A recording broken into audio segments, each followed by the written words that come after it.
Prezados irmãos, a paz do Senhor Jesus. Estamos começando mais um programa Escola Bíblica Dominical. Sejam muito bem-vindos você e toda a sua família e obrigado por sua audiência. Hoje estudaremos a segunda lição deste novo trimestre com o tema Saulo de Tarso, perseguidor. Nesta lição, veremos os primórdios da perseguição contra a pessoa do próprio Senhor Jesus. Citaremos as suas advertências a seus servos quanto às perseguições que enfrentariam. Estudaremos sobre Paulo de Tarso, o perseguidor da igreja. Pontuaremos quais foram as perseguições que ele enfrentou depois da sua conversão a Cristo. E, por fim, falaremos sobre as grandes perseguições que a igreja vem enfrentando em diversas áreas ao longo dos séculos. Se você deseja aprender mais sobre este importante assunto, então continue conosco no seu programa Escola Bíblica Dominical. Você sabia que por causa do seu extremismo religioso, Paulo foi um dos maiores perseguidores da Igreja de Cristo? O seu fanatismo o fazia enxergar os discípulos de Jesus como verdadeiros inimigos. Vejamos o que nos diz o nosso texto áureo. E Saulo, respirando ainda ameaças e mortes contra os discípulos do Senhor, dirigiu-se ao sumo sacerdote. Atos capítulo 9, versículo 1. A verdade prática nos diz: a igreja é uma instituição divina que perdurará na terra até o arrebatamento, pois do contrário já teria acabado ao longo da história. O objetivo geral de nossa lição é conscientizar a respeito do problema da perseguição aos cristãos no mundo.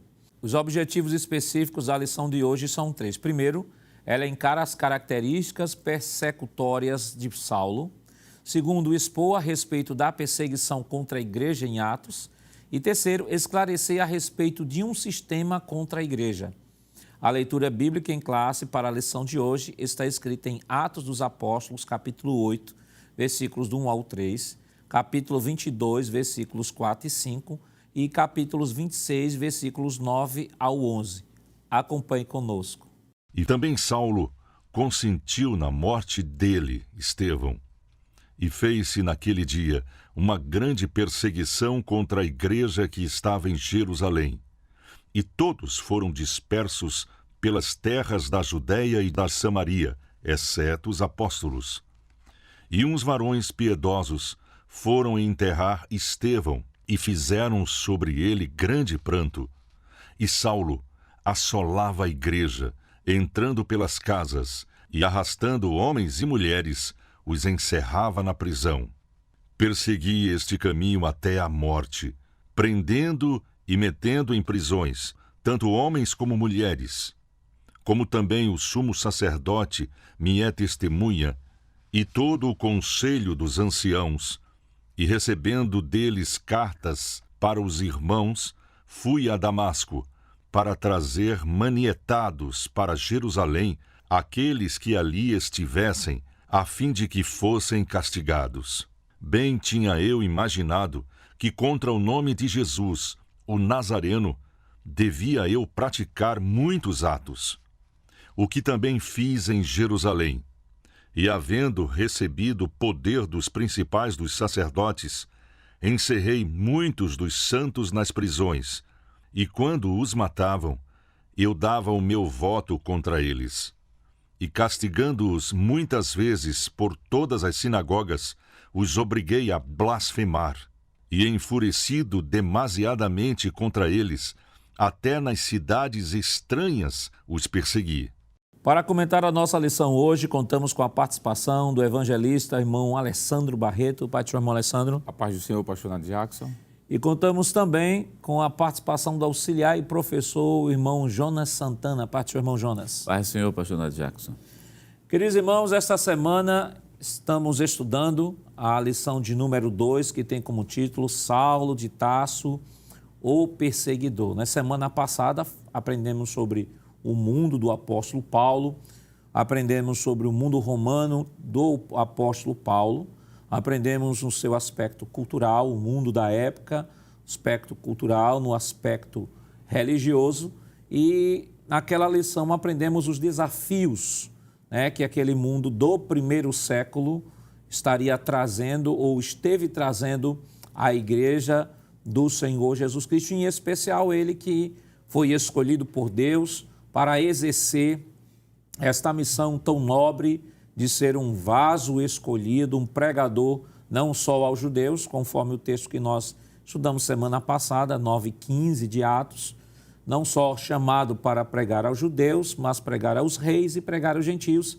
embora o seu ministério tenha se desenvolvido mais em meio aos gentios. E esta semana nós estaremos estudando Saulo de Tarso, o perseguidor. É claro que essas 3 primeiras lições precisamos tomar cuidado porque elas estão tão próximas, né? A primeira é uma visão geral, uma introdutória para todo o conteúdo do trimestre.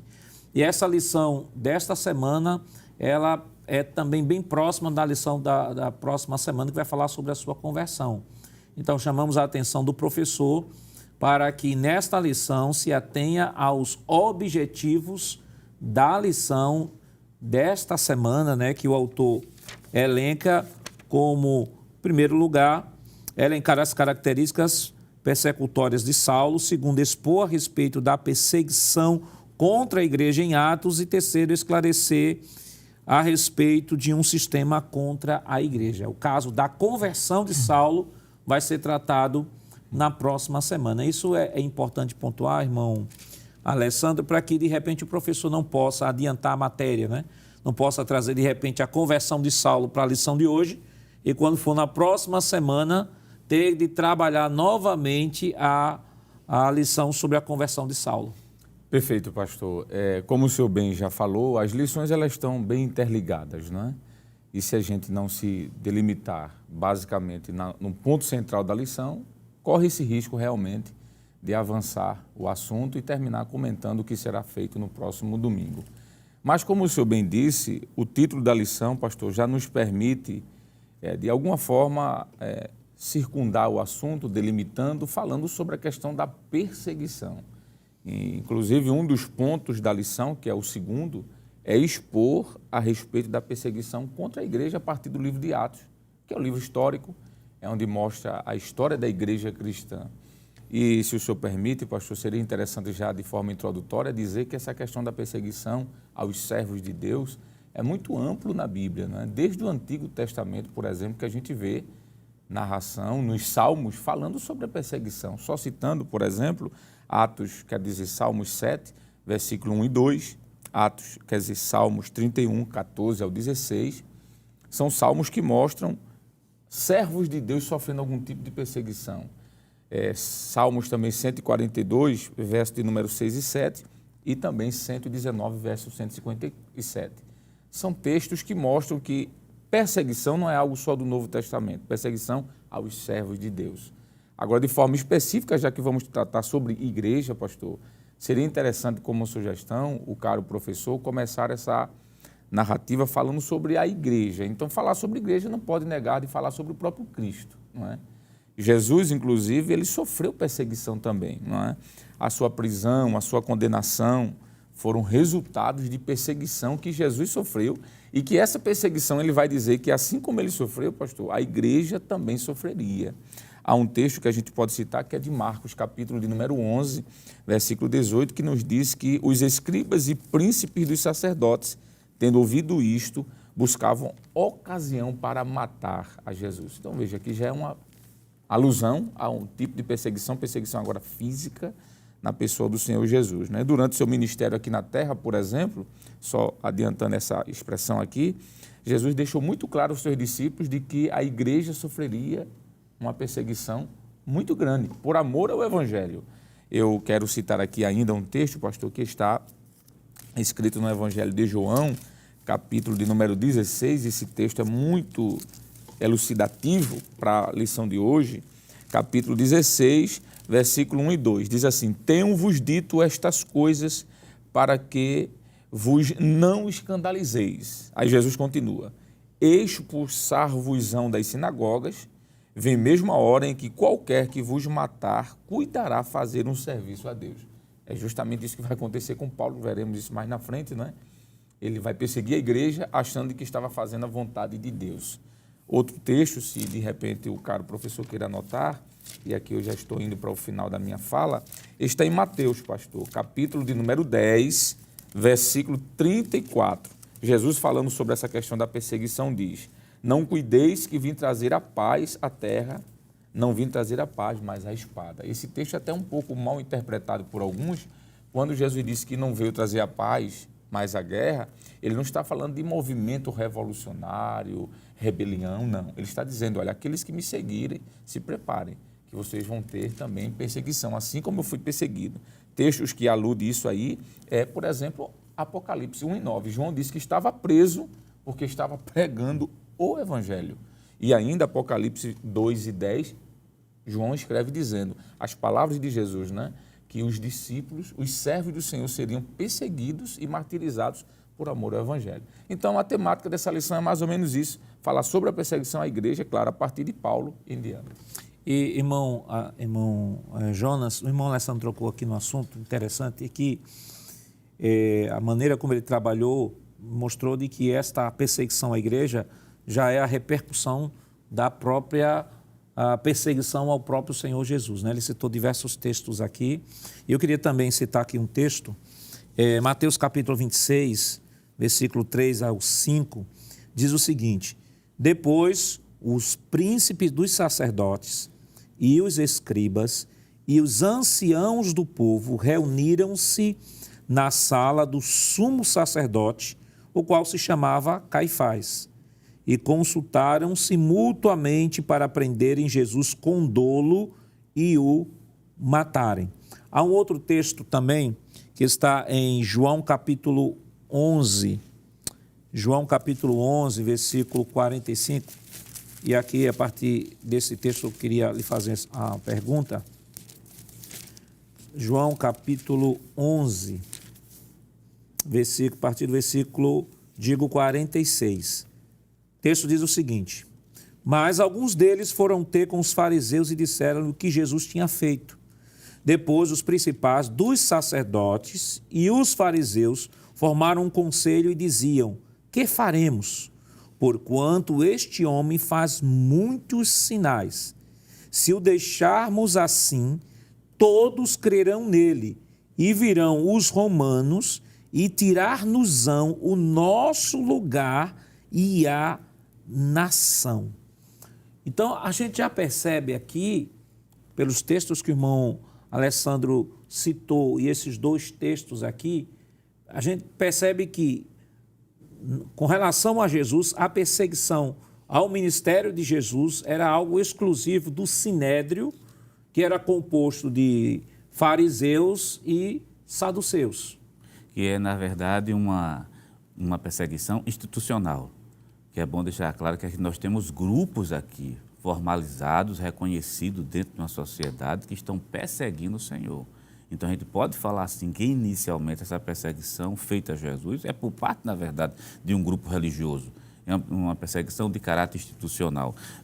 Até acrescentando João capítulo 5, pastor, e versículo 16, mostra claramente essa intenção de matar o Senhor. Uhum. E por esta causa, os judeus perseguiram Jesus. É uma das primeiras vezes que a gente vê a palavra perseguição atribuída, sendo relacionada à pessoa do Senhor, perseguiram Jesus e procuravam matá-lo. Então, não era somente uma perseguição para prender, era uma perseguição no intuito de matá-lo. E o versículo que o senhor leu, João capítulo 11, versículo 46 até o versículo 47, mostra, na verdade, esse conselho que era feito justamente para matar o Senhor, porque o Senhor se constituiu em uma ameaça para a religião dos fariseus, por isso que ele diz. Assim, não só a religião, mas até uma ameaça política, né? Porque ele diz assim, se o deixarmos assim, versículo 48 do capítulo 11, todos crerão nele, e virão os romanos e tirar-nos-ão o nosso lugar e a nação. Então, havia um objetivo espiritual, sim. Eles reconheciam que haviam sinais, como o próprio Nicodemos, João 3, né? João 3, Nicodemos vai dizer assim, olha, ninguém faria isso que tu fazes se Deus não for com ele. Havia, na verdade, um reconhecimento de que havia operosidade na vida de Jesus, Mas a preocupação deles maior não era nem com o sobrenatural, não era com vida, não era com nada. Era com o seu lugar, né? A sua benesse em relação ao poder de Roma. Isso vai ficando mais evidente lá no capítulo 18 do livro de João, quando os escribas e os fariseus fazem pressão em Pilatos e dizem de maneira muito clara que se houver um reconhecimento de Jesus como rei, ele não está honrando a César. Então, Jesus se constituiu naquela época uma ameaça política para o fariseu, não somente uma ameaça religiosa. Então, aí está a intenção de perseguir e, além de perseguir, também matar, que matando seria justamente tirar ele de cena. Dizendo, não, e outra coisa, essa perseguição não se estendeu, não está relacionada só a Jesus, mas foi expandida para os seus discípulos. Por isso que no livro de Atos dos Apóstolos a gente vê a igreja sendo perseguida. E isso vai se expandir ao longo dos séculos, pastor. E, irmão Alessandro, a gente percebe também o seguinte, Pois não. que Jesus, nesse momento, ele é uma ameaça para os judeus, mas não necessariamente para os romanos. Ele foi uma ameaça para Herodes. Isso. Herodes, porque preocupado com aquela profecia do Messias, então manda matar os meninos de 2 anos para baixo. Daí em diante, a gente não vê nenhuma outra repercussão, pelo menos na narrativa bíblica, da preocupação de Roma com Jesus. Jesus era uma preocupação, neste momento, dos judeus, tanto que quando eles fizeram toda a trama para que os romanos pudessem condenar Jesus, embora o próprio Pilatos disse, não vi neste homem crime nenhum. Então, nesse momento, Jesus era um problema exclusivo para os judeus. Sim, pastor, com toda certeza. E Jesus vai utilizar essa perseguição que vai ser deflagrada a partir dos judeus em relação à sua pessoa para preparar a igreja. Porque Jesus era judeu. E como judeu, ele estava sentindo uma pressão muito grande do seu próprio povo, não é? E aqui a gente pode extrair um princípio de que a perseguição não é necessariamente de um povo diferente, externo, mas, às vezes, do nosso mesmo convívio. E Jesus, pastor, quando o senhor falou aí, me fez lembrar que ele preveniu os seus discípulos dizendo, olha, do jeito que eu estou sofrendo com os judeus e, posteriormente, também a igreja vai sofrer com a perseguição de Roma, vocês devem estar preparados para isso. É por isso que no grande sermão de Jesus, Mateus capítulo 5, pastor, versículo 10 ao 12, Jesus diz assim, bem-aventurados os que sofrem perseguição por causa da justiça. Foi o caso de Jesus. Jesus foi perseguido porque ele praticava a justiça, porque deles é o reino do céu. Aí ele diz, bem-aventurados sois vós quando vos injuriarem e perseguirem, que foi isso que os judeus fizeram com Jesus, e mentindo disserem todo mal contra vós por minha causa. Então Jesus estava advertindo os seus discípulos de que eles também passariam por isso. Há um texto que eu gostaria de ler também, pastor, que está em Marcos capítulo 10, versículo 29 e o versículo 30, que Jesus também, aproveitando a perseguição dos judeus contra ele, adverte os seus apóstolos, diz assim, capítulo 10 de Marcos, quero dizer, versículo 29 e o versículo 30.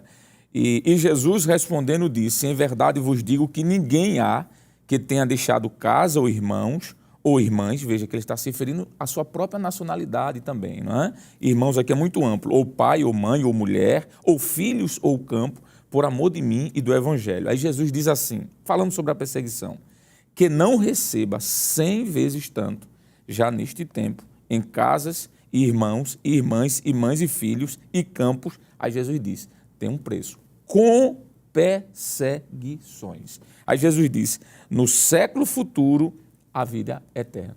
O que Jesus estava dizendo era, o que os judeus estão fazendo comigo, nos perseguindo, mentindo, nos acusando, vão fazer com vocês também. Não só os judeus, mas lá na frente, os romanos também, pastor. Mateus 24 e 9, ainda, Jesus falando sobre isso, ele diz, e vos hão de entregar para serdes atormentados. Foi isso que os judeus fez com Jesus. E matar-vos-ão. Foi isso que eles fizeram com Jesus. E sereis odiados. Foi isso que eles fizeram com Jesus. De todas as nações por causa do meu nome. Então, observe que quando Jesus está falando sobre perseguição, ele não esconde em momento algum de que o que os judeus estavam fazendo com ele, a igreja passaria, pastor Nath Jacques.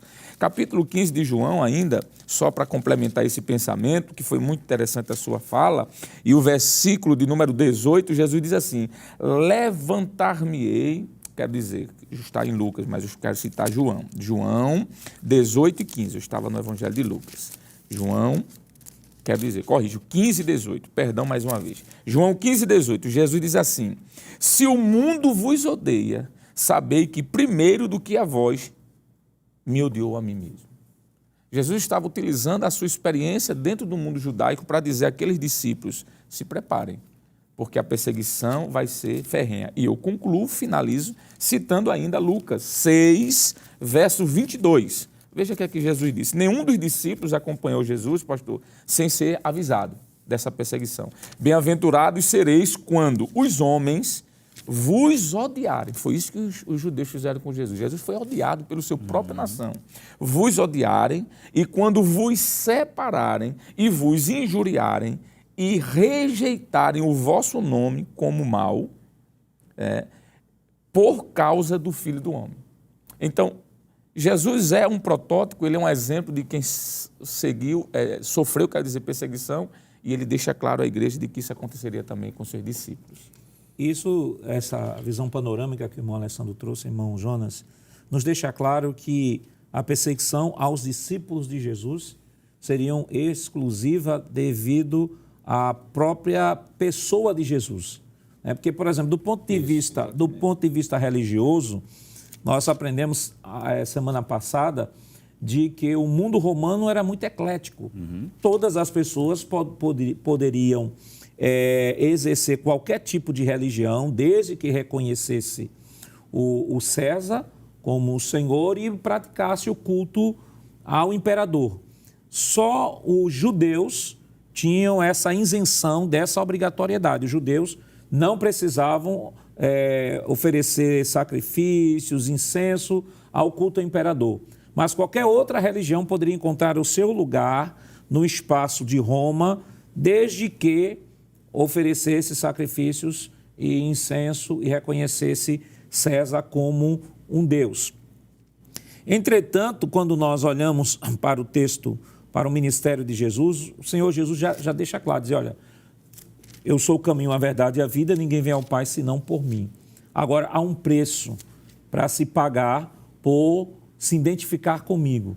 E aí eu lembro um texto aqui rapidamente, livro de João, capítulo 15, o Senhor Jesus, ele diz o seguinte, versículo 17, diz assim, isto vos mando, que vos ameis uns aos outros. Se o mundo vos aborrece, sabei que, primeiro do que a vós, me aborreceu a mim. Versículo 19. Se vós fosseis do mundo, o mundo amaria o que era seu, mas, porque não sois do mundo, antes eu vos escolhi do mundo, por isso é que o mundo vos aborrece. E ainda, João capítulo 17, na oração sacerdotal, Jesus diz o seguinte, versículo 14. Deles a tua palavra e o mundo os odiou, porque não são do mundo, assim como eu não sou do mundo. Então, isso deixa claro, irmão Jonas, de que não era o fato de ser um novo grupo religioso que estava surgindo no Império, ou uma nova religião que estava surgindo no Império, que estava havendo, de certa forma, uma indisposição dos religiosos. Na verdade, o que nós podemos perceber à luz do texto é que é o Senhor Jesus que está se apresentando, é o Senhor Jesus que no meio dos judeus dizem que ele e o Pai é um, e os judeus dizem que ele está blasfemo, ele é um falso profeta. E é justamente a pessoa de Jesus que é o diferencial e o motivo da perseguição e o motivo que leva os discípulos, como ele já mesmo deixou claro, era, vocês vão me seguir, agora vocês vão ser odiados como eu fui, vocês serão desprezados como eu fui, vocês serão mortos como eu fui. Não é o ser religioso, era o ser cristão. Não é o ser somente religioso, que Jesus inicialmente, como nós estávamos comentando aqui, parece ser um problema de cunho nacional e religioso inicialmente. Você somente para o judeu, você não tem um problema ainda para os romanos nesse problema. Mas quando o judeu passa, quando o Império Romano passa, você vê que a perseguição agora não é somente de caráter religioso, é porque a gente tem dois sistemas muito bem estabelecidos. Existe um sistema mundano E na pessoa de Cristo a gente tem o reino de Deus. Aí a perseguição agora está se constituindo de caráter espiritual. Infelizmente, é isso que vem acontecendo. Quer dizer, não é só a questão política, não é só a questão de caráter religioso. É como diz João capítulo 1 e versículo 5, a luz veio ao mundo, mas as trevas aborrecem a luz. Quer dizer, é isso que diz capítulo 1, versículo 5, versículo 6, versículo 8. A gente começa a ver que a gênese da perseguição é por causa desse lado espiritual que é muito forte, pastor. E esse ponto, irmão Alessandro, foi bem destacado pelo irmão Jonas e bem lembrado, melhor dizendo, porque algumas pessoas às vezes querem fazer uma leitura sociológica da Escritura no sentido de apontar Jesus apenas como um revolucionário, como carismático e que por isso por ter batido de frente, vamos assim dizer, com o Império Romano, ele tenha sido levado à cruz. Só que essa é uma visão muito reducionista da grandeza da revelação de Deus, porque Jesus ele toma forma humana, né? O próprio Paulo vai falar lá em Efésios 2, né? Ele mesmo sendo Deus, não usou usurpação ser igual a Deus. E o irmão Jonas citou aqui o texto de João, né? No princípio era o Verbo estava com Deus, e o Verbo era Deus, e o Verbo se fez carne e habitou entre nós. Então é muito mais do que uma mera questão sociológica, é uma questão do Deus encarnado. Mas não responde agora não, segura aí um pouquinho, que nós estaremos comentando depois do nosso rápido intervalo. Voltamos já.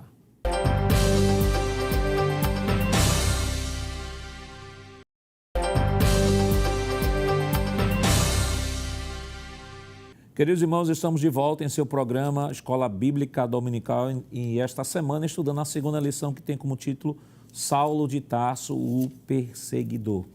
No bloco anterior, nós estávamos comentando que algumas pessoas, às vezes, apenas sob um olhar sociológico da Escritura, querem conceituar o Senhor Jesus como um mero líder revolucionário e carismático. Mas deixamos claro de que João mostra de que é muito mais do que isso, né? João 1:1 vai dizer que no princípio era o Verbo estava com Deus e o Verbo era Deus, e o Verbo se fez carne e habitou entre nós. Paulo, em contrapartida, também vai lá em Efésios 2 dizer que, mesmo sendo Deus, não usou de usurpação ser igual a Deus. Irmão Jonas arrematou no bloco anterior de que não era apenas uma mera questão política, filosófica, ideológica, era a revelação de Deus, era o reino de Deus que estava sendo manifesto por meio do Senhor Jesus. Sem sombra de dúvida, pastor. E aí o motivo da ira das trevas, não é? Contra a pessoa de Cristo se justifica o porquê tanta perseguição, uma ferrenha perseguição, porque ali estava nada mais, nada menos do que o Cristo encarnado. Então havia uma intenção declarada das trevas para que houvesse uma frustração até no plano salvífico, né? Para que Cristo viesse até nem cumprir aquilo para qual ele foi designado. E, pastor, essa perseguição que é feita a Cristo, como estávamos falando, enquanto o senhor estava conversando aqui com o professor Jonas, me fez lembrar o versículo 20 do capítulo 15 de João, quando o próprio Jesus disse: se a mim me perseguiram, também vos perseguirão a vós.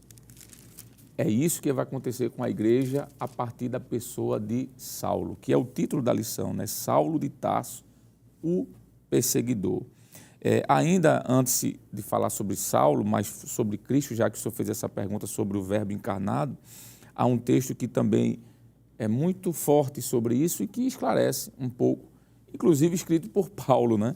Quando, na sua segunda carta a Timóteo, no capítulo de número 3, versículo 12, Paulo disse assim: e também todos os que piamente querem viver em Cristo Jesus padecerão perseguições. Cristo foi o modelo, não só o modelo de piedade, de vida santa, mas também de como é a vida daquele que procura buscar a Deus e viver de forma pia, de forma santa, né? E falando aí sobre Paulo, pastor, é interessante dizer de que ele, assim como os judeus perseguiram a Cristo, ele deu continuidade, não é? Depois que Cristo sai, vamos assim dizer, da história, porque ele morre, ressuscita, é assunto ao céu, a igreja fica. E aí é onde vai entrar a lição agora, especificamente sobre Saulo, o perseguidor. Ele foi um grande perseguidor da igreja, inclusive por conta da religiosidade. Foi comentado aqui de que Jesus sofreu uma perseguição não só, podemos dizer também, institucional, política, ideológica, mas também uma perseguição ferrenha no campo da religiosidade. E o próprio apóstolo Paulo nos diz isso, quando ele escreve sua primeira carta a Timóteo, capítulo 1, versículo 13, ele diz que foi blasfemo, perseguidor e opressor da igreja. Veja, são 3 verbos fortíssimos: blasfemo, opressor e perseguidor.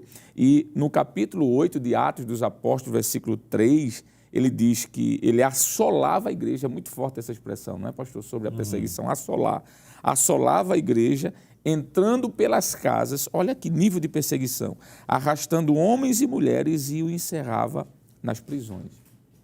O capítulo de número 3 de Filipenses, e aqui eu já vou apontando para a conclusão desse pensamento, desse ponto, capítulo 3, pastor, versículo 6, ele diz que, segundo o zelo, foi perseguidor da igreja, como Cristo foi perseguido, a igreja também, perseguidor da igreja.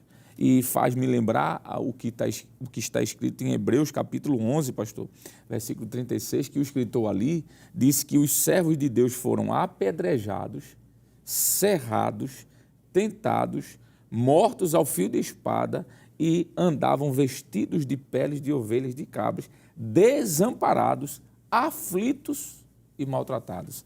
Observe que nível de perseguição. Tudo isso, de alguma forma, Cristo também sentiu, não é? Porque ele foi desprezado, viveu nos desertos, sofreu opressão, no caso, perseguição por conta dos judeus. E isso, claro, como já foi falado, um investimento das trevas, pastor, na pessoa de Cristo, para frustrar o plano, e na pessoa da igreja, para barrar o plano de Deus quanto à salvação dos homens. E esse texto de Hebreus 11, 36 ao 46, como também 10, 32 ao 34, são textos que demonstram claramente a situação da igreja no primeiro século, né? Muitos cristãos foram mortos, foram mortos nos mais diversos métodos. Isso. Nós temos, por exemplo, aqui a informação, a curiosidade. Por exemplo, o apóstolo Pedro, ele foi crucificado de cabeça para baixo em Roma. Simão foi crucificado em Beirute.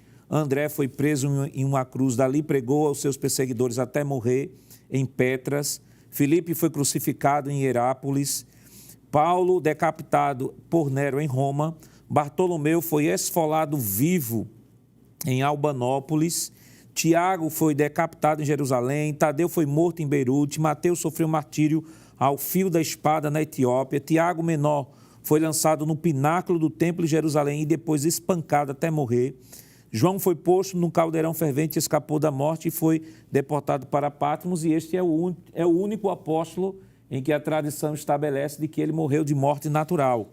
Tomé foi morto por lanceiros próximo a Medras, Marcos morreu em Alexandria, Lucas foi enforcado numa oliveira na Grécia e Barnabé apedrejado até a morte em Salônica. Então, irmão Jonas, a perseguição, aquilo que Jesus havia dito, quando estava no desenvolvimento do seu ministério, já preparando os seus discípulos, se cumpriu na prática na vida da igreja. Perfeitamente. Com base em todas essas informações que o senhor está trazendo para a gente, informação de caráter extrabíblico, mas remete claramente àquilo que o senhor falou lá atrás, dizendo que os discípulos seriam perseguidos. E já foi comentado aqui também pelo evangelista que essa perseguição ela não ficou extensiva, ela não ficou limitada só aos discípulos. Vai se passar, se perpetuar pela igreja. A gente vai ter perseguições de duas grandes frentes, né? Tem aquela perseguição que está com base na defamação e tem a perseguição que vai matar. Tem a perseguição individual, mas vai ter a perseguição institucional também, a perseguição imperial e assim sucessivamente para barrar o crescimento da igreja e, acima de tudo, barrar a evangelização. Uhum. E voltando a Paulo, irmão Alessandro, a gente vê que o texto deixa claro de que ele respirava, né? Respirava vingança, respirava ódio. Aí alguém pergunta assim, mas o porquê o apóstolo Paulo, né, ele tinha tanto ódio dos cristãos, né? Uma vez que o Antigo Testamento, a própria lei, Levítico 19, 18, manda até amar o próximo. Que zelo era este? Aí geralmente diz assim, não, Paulo fazia isso por zelo, mas zelo a quê? Qual a interpretação, qual era o fundamento deste zelo que o impulsionava a tomar essa atitude que ele tomava? Então aí a gente volta para aquilo que nós estudamos, relembrando só a lição do trimestre passado. Nós vemos Israel, o pacto deuteronômico, as bênçãos que Deus prometeu a Israel, Deuteronômio capítulo 28, versículos do 1 ao 14. Se Israel fosse, obedecesse ao Senhor, a bênção de Deus estaria sobre ele e tal. E se Israel não obedecesse ao Senhor, o que é que Deus iria fazer? A partir do versículo 15, do versículo 15 ao versículo 68, é a relação das maldições. E eu queria rapidamente destacar aqui, e o senhor comenta. Pois não. Por exemplo, versículo 15 diz: será, porém, que, se não deres ouvido à voz do Senhor, teu Deus, para não cuidares em fazer todos os seus mandamentos e os seus estatutos, que hoje te ordeno, então sobre ti virão todas as maldições e te alcançarão. Versículo 16. Maldito serás tu na cidade, maldito serás no campo. Versículo 20. O Senhor mandará sobre ti maldição, a turbação e a perdição em tudo que puseres a mão para fazer, até que seja destruído e até que repentinamente pereças por causa da maldade das tuas obras com que me deixastes. Versículo 34. Ficarás aterrado pelo que verás com os teus olhos. Versículo 36. O Senhor te levará a ti e ao teu rei que tiveres posto sobre ti, a uma gente que não conheces, nem tu nem teus pais, e ali servirás a outros deuses feitos de madeira e de pedra. Então, em síntese, aqui que o capítulo é grande, mas em síntese, o que Saulo estava fazendo é o seguinte: a história de Israel mostra o que é que aconteceu com Israel quando Israel caiu na idolatria e permitiu falsos profetas, permitiu culto a outros deuses.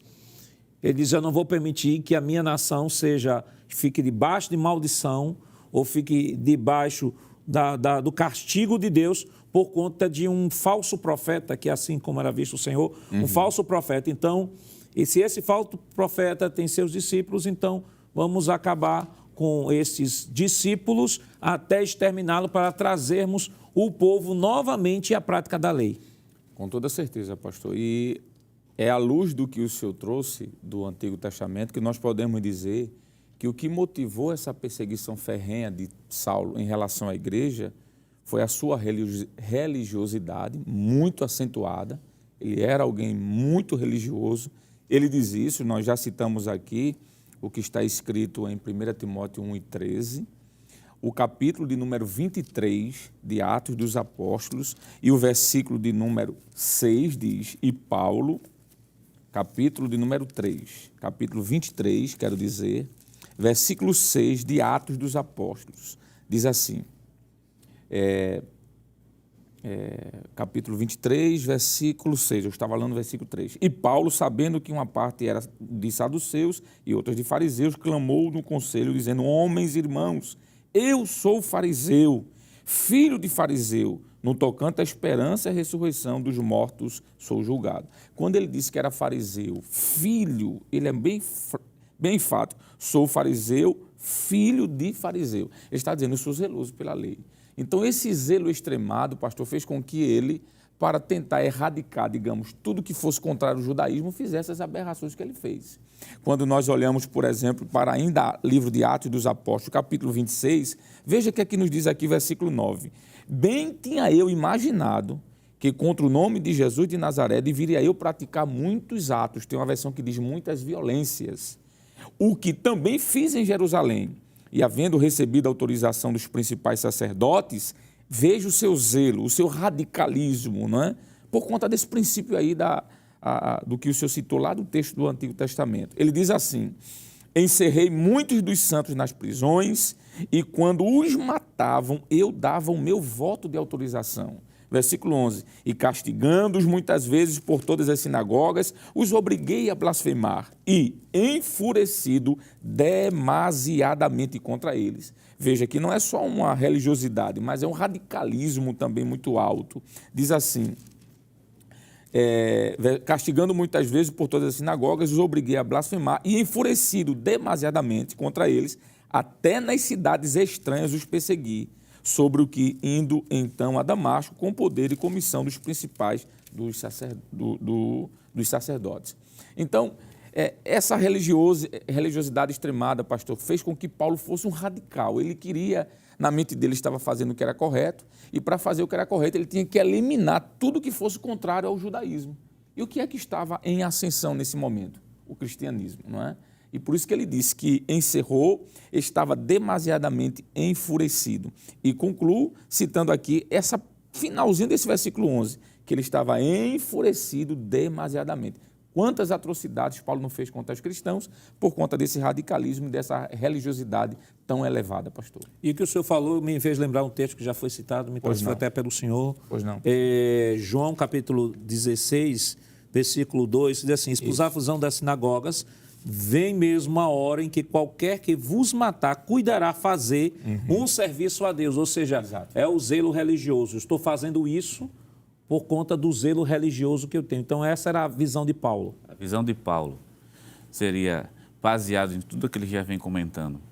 Jesus já era reconhecido pelos judeus, que os judeus acusaram Jesus de Jesus se dizer ser igual a Deus, que é o capítulo 5, versículo de João, capítulo 5, versículo 16, versículo 18. Versículo 18 é muito enfático quando diz: por isso os judeus ainda mais procuravam matá-lo, porque não somente quebrava o sábado, mas também dizia que Deus era seu pai, fazendo-se igual a Deus. Porque ele está dizendo o seguinte: eu sou filho de Deus no mesmo sentido de ter a natureza do pai.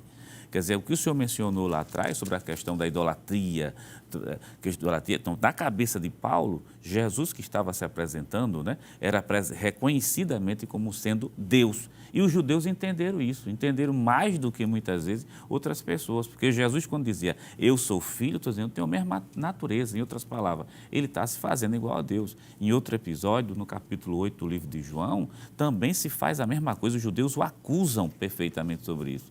Então, o que é que está acontecendo? A gente tem Paulo, que é extremamente zeloso, né?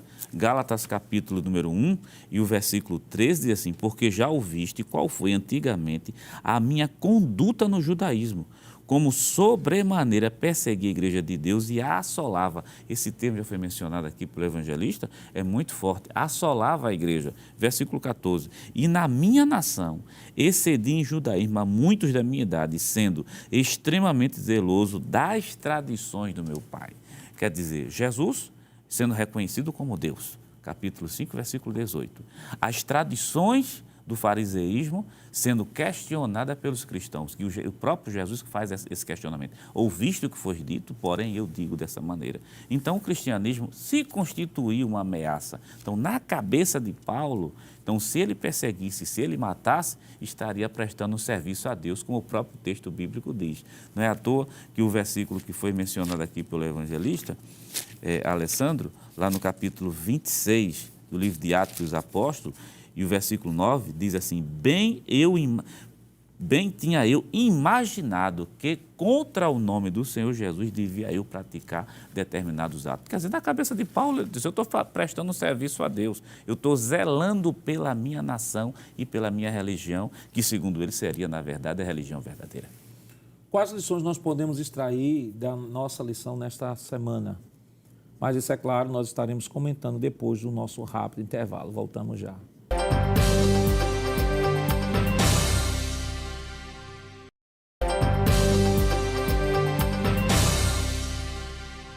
Queridos irmãos, estamos de volta em seu programa Escola Bíblica Dominical e esta semana estudando a segunda lição do trimestre, que tem como título Saulo de Tarso, o Perseguidor. Nos dois blocos anteriores comentamos sobre a gênese da perseguição da igreja, que foi o Senhor Jesus Cristo. O Senhor Jesus deixou claro de que seus seguidores seriam perseguidos. Já foi citado uma abundância de textos aqui, e na sua oração sacerdotal, só para destacar, capítulo 17, versículo 14, ele vai dizer: Pai, eu os dei a tua palavra e o mundo os odiou, mostrando e deixando claro de que o fato dos discípulos estarem sendo perseguidos em nada tinha a ver com nenhum movimento revolucionário da época do Novo Testamento. Ao contrário, havia sim o Deus encarnado, a revelação de Deus, a luz para os gentios, a luz para o mundo, estava raiando e estava agora não só em profecias, como no Antigo Testamento, mas estava encarnado, como disse João no capítulo 1 do seu Evangelho. Então, irmão Alessandro, já falamos sobre Jesus, a perseguição aos discípulos, depois nós temos Saulo de Tarso levantando-se e perseguindo a igreja, baseada no zelo, no pacto deuteronômico, de lá Deuteronômio capítulo 28. Citamos aqui a curiosidade dos diversos tipos de morte, né, que os discípulos acabaram tendo em relação à fé. Isso. E que lições a gente pode extrair dessa lição desta semana, sobretudo que nós temos também ao redor do mundo uma igreja perseguida? Pois não, pastor. Eu penso que o que a gente pode aprender, pastor, com esta lição é de que, porque nós somos servos de Deus, não estamos imunes a passar por perseguições. Jesus disse, inclusive já foi citado aqui em Mateus, capítulo de número 5, versículo número 10, quando Jesus disse: bem-aventurados sois vós quando vos perseguirem. Então, a perseguição, de alguma forma, pastor, é um atestado, inclusive, de uma aprovação de Deus que estamos no caminho certo. É por isso que a igreja nunca esmoreceu. As portas do inferno, elas podem até se levantar, enquanto a igreja, como o senhor falou, no mundo inteiro, desde o primeiro século, com Nero, Domiciliano e outros, Trajano, o perseguidor, e todos os outros imperadores romanos que se levantaram até hoje, né? Em países fechados ao evangelho, a igreja tem permanecido de pé, porque ela é bem-aventurada. Quando isso acontece? Agora, quando isso acontece de forma justa, não uma perseguição por rebelião ou causa desse tipo. Então, a primeira coisa que aprendemos é que devemos estar prontos a enfrentar a perseguição como resultado de uma vida fazendo a vontade de Deus. E o próprio apóstolo Paulo, pastor, que outrora fora perseguidor e depois se tornou perseguido pelo evangelho, ele diz isso.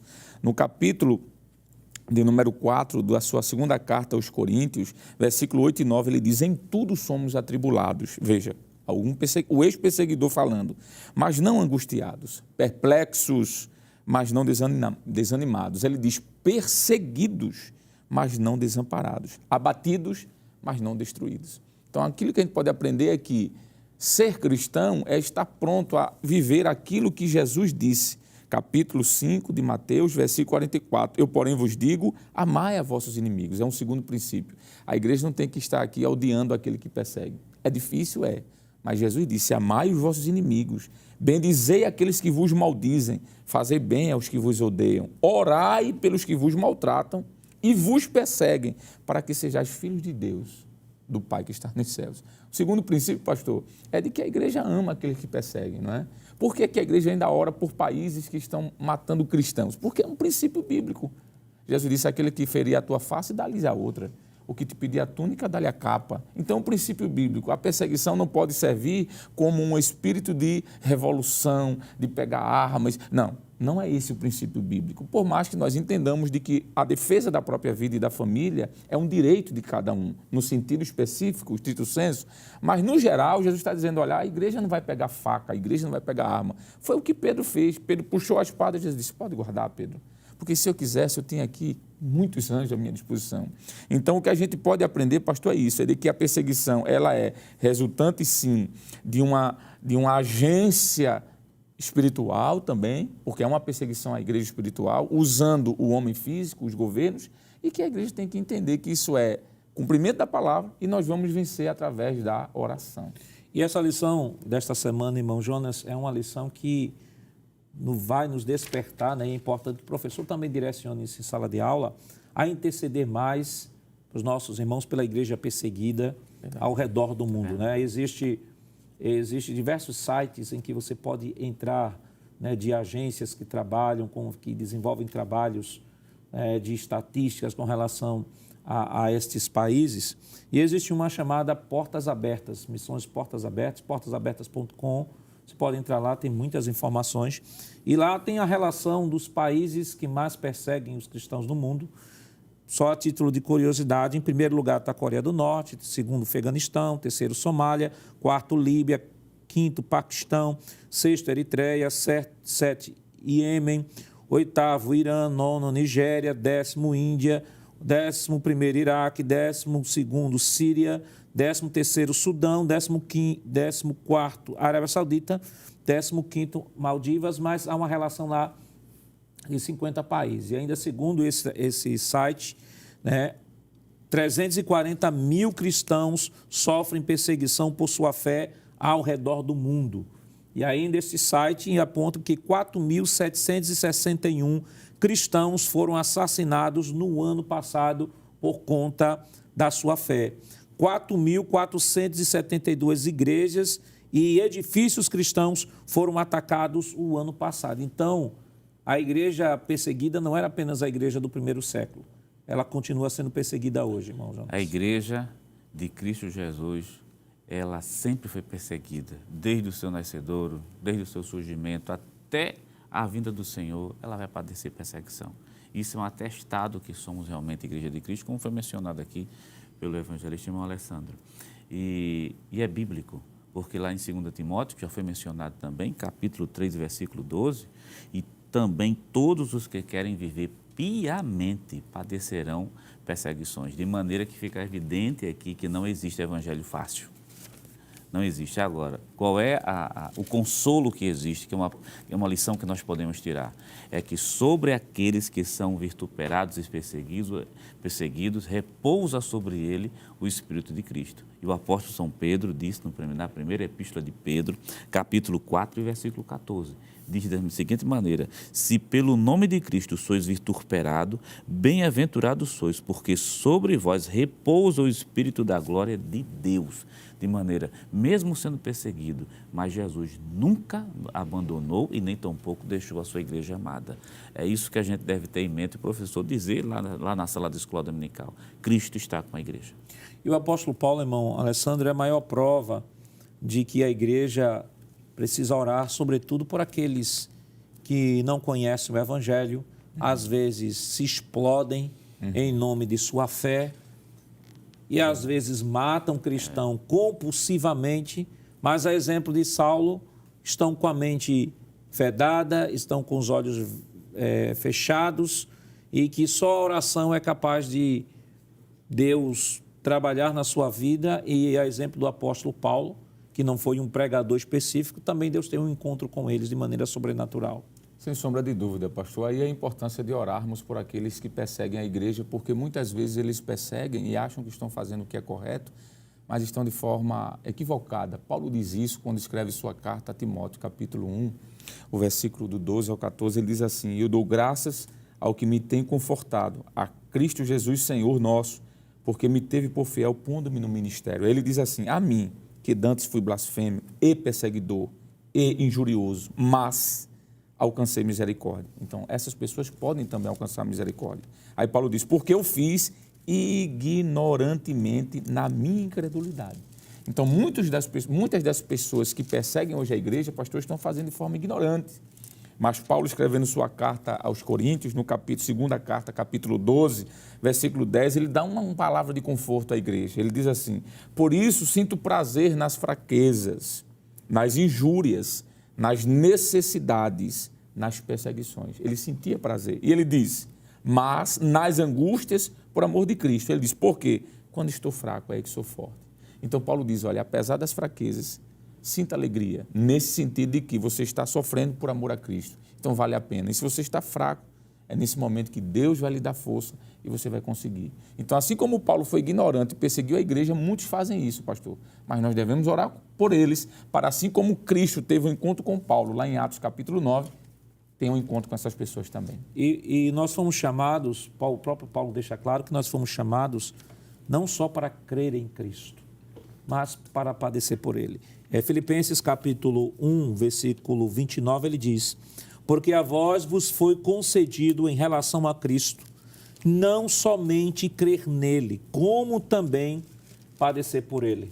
E o apóstolo Pedro, escrevendo aos dispersos, 1 de Pedro capítulo 1, versículo 6 e 7, diz o seguinte: em que vós grandemente vos alegrais, ainda que agora importa, sendo necessário, que estejais por um pouco contristados com várias tentações, para que a prova da vossa fé, muito mais preciosa do que o ouro, que perece e é provado pelo fogo, se achem em louvor e glória na revelação do Senhor Jesus Cristo. Versículo 8, o qual, não havendo visto,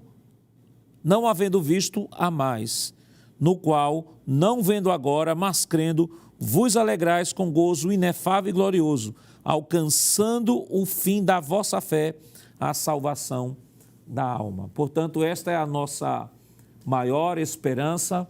Aqui, nesta terra, tudo é temporal. Tudo um dia passará. Mas a nossa esperança é que um dia estaremos para sempre com nosso Senhor por toda a eternidade. Concluímos que, caso a igreja fosse uma mera organização humana, já teria sido destruído pelas grandes perseguições. Mas por ser uma instituição divina edificada pelo próprio Cristo, é que a igreja subsiste ao longo dos séculos e continuará a subsistir até a vinda gloriosa de Jesus. Que Deus continue lhe abençoando em nome de Jesus. Queridos irmãos, depois de uma lição tão maravilhosa, vamos orar ao Senhor pedindo a sua bênção toda especial. Evangelista Alessandro, ore conosco. Sim, senhor pastor. Querido Deus, neste momento nós queremos, Pai, levantar um clamor em relação à igreja, Senhor, perseguida, que neste exato momento em que estamos aqui, Deus, muitos dos teus servos estão sendo crucificados, apedrejados, enforcados, quem sabe decapitados ou qualquer outra atrocidade. Deus, tem misericórdia destes filhos e filhas que estão lá, Senhor, pagando um preço por amor ao teu nome. Sabemos que é o cumprimento da tua palavra, mas te pedimos que o teu Espírito Santo continue os ajudando, fortalecendo, como disse o apóstolo Paulo, dando força, Senhor, no momento da fraqueza. Tem misericórdia, Deus, da tua igreja que sofre outros meios de perseguição. Sejam eles, Senhor, como foi comentado, perseguições institucionais, religiosas, quem sabe em outros campos, Senhor, que não foram mencionados neste momento. Tem misericórdia. Continua nos ajudando, Senhor, abençoando a tua igreja, os missionários que estão além mar, Senhor, pregando a tua palavra. Livra-os e guarda-os, Senhor, dando-lhes força e graça. Nós te pedimos uma bênção especial sobre a Rede Brasil, te pedimos uma bênção sobre o nosso pastor presidente, sobre a superintendência, o teu servo, o pastor Nadi Jackson e toda a equipe. Isso nós te clamamos, ó Pai, em nome de Jesus. Amém. Chegamos ao final do programa. Hoje estudamos sobre Saulo de Tarso, perseguidor. Na próxima semana, estudaremos a terceira lição com o tema A Conversão de Saulo de Tarso. E esperamos contar mais uma vez com sua honrosa audiência. Lembrando que o programa Escola Bíblica Dominical vai ao ar na TV toda sexta-feira às 22 horas e reprisa no sábado às 16 horas. Também está disponível em nosso canal no YouTube, Rede Brasil Oficial. Acesse o canal, se inscreva, ative o sininho, compartilhe. Obrigado por sua companhia e até o próximo programa. Que a graça do nosso Senhor Jesus Cristo, o amor de Deus nosso Pai, a comunhão do seu Santo Espírito estejam com todos hoje e para todos sempre. Amém.